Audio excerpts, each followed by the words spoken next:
Chapter 2. The Shifting of Eras. We cannot change anything unless we accept it. Condemnation does not liberate, it oppresses. C.G. Jung.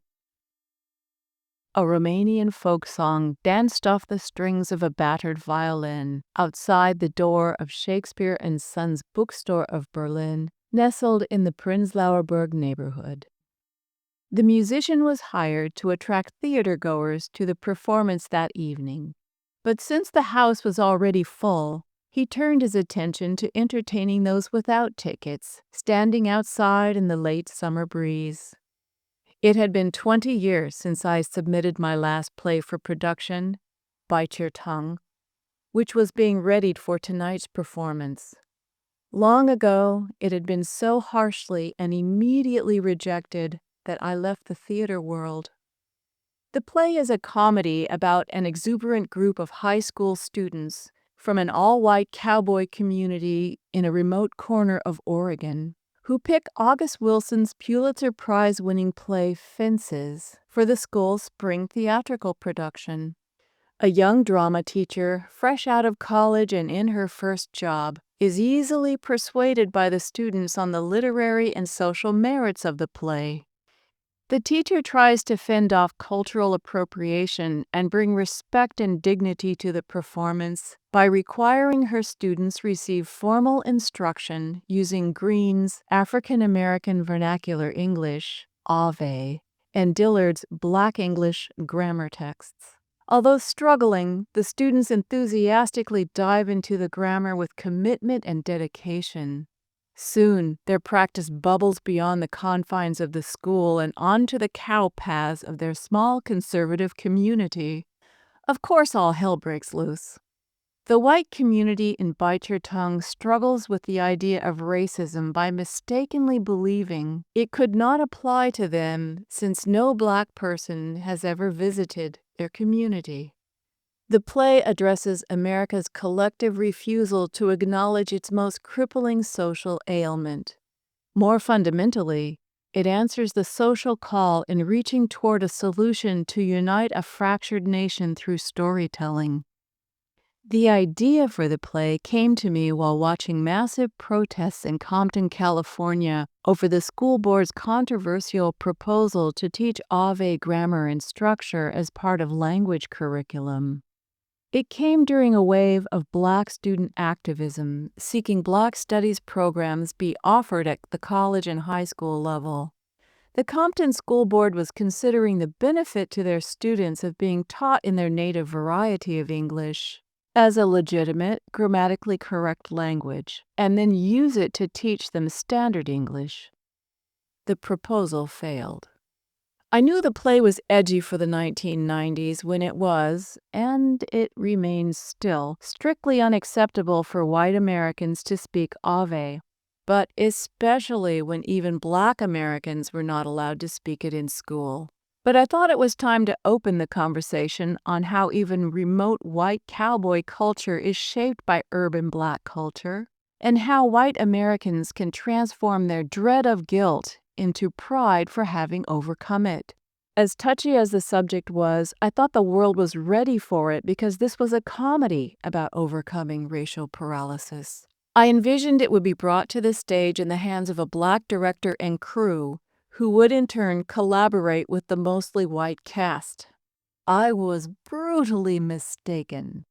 Without even reading the script, the artistic director of the Portland Black Repertory Theater bluntly, abruptly rejected just the concept of it, saying, "No Black director in the country will touch this." Her words instantly vaporized my excitement and vision for this play, as well as all hope for my future in the theater. That I was suggesting a Black theater company produce a story written by a white playwright, performed by white actors, and conveying a white point of view on race was far too extreme for such a delicate and painful social issue of the moment. My attempt to tackle the race problem revealed me as just another clumsy, foolishly ignorant white person with good intentions doing more damage than good. In the flash of a moment, what had been an exciting idea suddenly morphed into a horrific social faux pas, one ending my future on the stage. I crept home in a state of intense shame, threw the script into a brown paper grocery bag, wrapped it tightly with far too much masking tape, and threw it on a low shelf in a dark corner of the attic to disappear under years of dustfall and mouse droppings. 20 years later, a ghost rose from the dust. My husband secretly submitted Bite Your Tongue to the Berlin International Literary Festival during a season of play performances on a theme of racism. He didn't tell me the play was accepted until after the director, cast, and venue had been decided and the schedule of rewrites drafted. I was horrified. My husband thought it was perfect. Outside the bookstore where it was all about to happen, I dropped a handful of coins into the fiddle player's case and made a wish that I would pass back by him later still fully intact. Mingling silently among the wine-sipping crowd, I planned to take an aisle seat in the last row next to the exit. But as I was the last one to enter the theater scene, I found that chair taken by a burly African-American man in his mid-30s, who was just settling into it. I gave him a slightly disappointed look, but being an American, he just smiled and nodded at me. The house was filled with a mix of Europeans, Americans, and Africans. The house manager led me to a seat in the front row at center, where he removed a card printed, "Reserved for playwright." Now everyone knew who I was. Unresolved shame rose out of its repressed dungeon and entered the world through the sweat of my twinging face. Then the play began.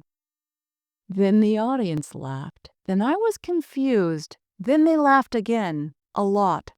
Finally, they applauded. The actors took their final bow.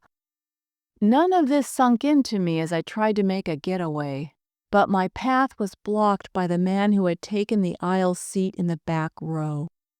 He crossed his arms and looked at me, but instead of outrage, this actor from New York smiled and gently offered his hand. He said, "This is a beautiful story, written with love and authority."